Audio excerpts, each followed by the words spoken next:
Gye buvuddeko waabalukawo okulwanagana mu disitulikiti y'e Ibanda wakati w'abawagizi b'ekibiina ki National Resistance Movement bwe baali balonda akamyufu k'ekibiina kyabwe. Kati abavuganya batandise okutambula n'ebibinja by'abavubuka olw'embeera y'okutiisibwatiisibwa buli nkambi kwerimu. Godfrey Betegereize RDC wa Ibanda asaba abawagizi babeesimbyeyo bonna okwekomako n'asaba baddukire mu by'ebyokwerinda singa wabeerawo embeera etali nnungi. Actions speak louder than words. Once the contender is indisciplined, he also feels his supporters to be indisciplined. Therefore, if he will be as a leader, have discipline. Because one of the qualities of a good leader is that it should be exemplary. Agamba obuzibu bw'abawagizi abamu abatayagala kugobera amateeka ga byakulonda be baviirako embeera ey'okusika omugwa. After all, after voting, you don't know what will come out. You wait patiently and support your person you want to support secretly, cast your vote and wait for the results.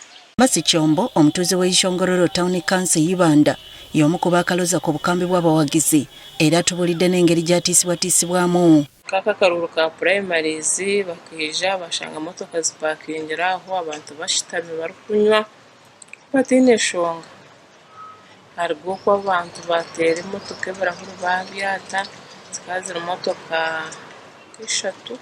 Shafiki Bumari naye mutuuze mu kitundu kino agamba nti abeesimbeyo bennyini be bakuma omuliro mbawagizi baabwe.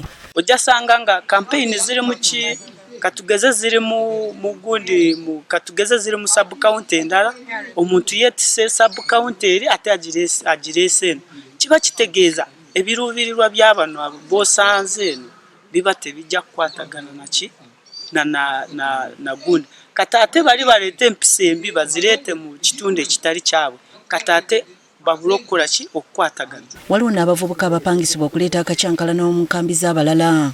Ojja kusanga candidate nga talina kyasobola kukola ki nga talina manifesto kati n'asalamu agule bano be tuyita ba foot soldiers bakole violence okutangira ebigambo byagenda okwogerera abantu kuba batabiina.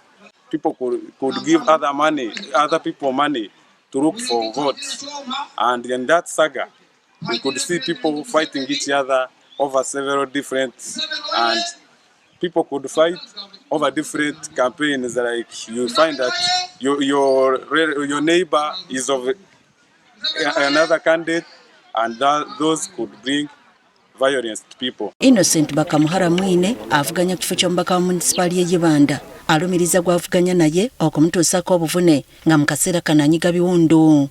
As we were proceeding, one of the bouncers of my opponent, who is the NRM flag bearer, Mr. Gaba Peter, the gentleman who came, pushed me, and I fell on a rock.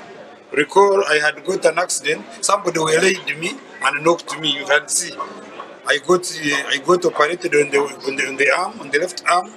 I got implants. They are still there. The arm is not yet okay. So I fell on it, and I started feeling a lot of pain. Agamba kamaze okwekubira endulu ku poliisi omuvubuka yamutuusaako obuvune n'akwatibwa kyokka n'akatayite kasala n'ayimbulwa. He was given bond after making a statement, which of course it is his constitutional right, but I think there was some insensitivity. I was in too much pain as this gentleman was being given bond. Ne Edwin Mpaire avuganya ku kyombaka wa Ibanda South agamba okulwanagana mu bawagizi okusinga kuva mu ggombolola y'ekikyuzi ne keihangala nga kireetedde abalonzi bangi okukyusa endowooza zaabwe ku muntu omutuufu ow'okulonda. Because the moment the opponents start fighting each other, now the electors run away, so they don't listen to what you are giving them. Eventually, they ended up picking the wrong choice. Because they voted basing on sympathy. So and so was caned, and who caned him? Not me, people got him. Some other person. So these other guys were fighting, but now we are in campaigns that are independent. I have already covered 2 sub-counties, and I go alone. And when you go to my constituents, they will tell you I'm the most peaceful person. Wabula bano bonna RDC abalabudde n'abawagizi baabwe okwewala embeera ey'okulwanagana oba si kyo bakwatibwa bavunaanibwe ng'amateeka bwe galagira.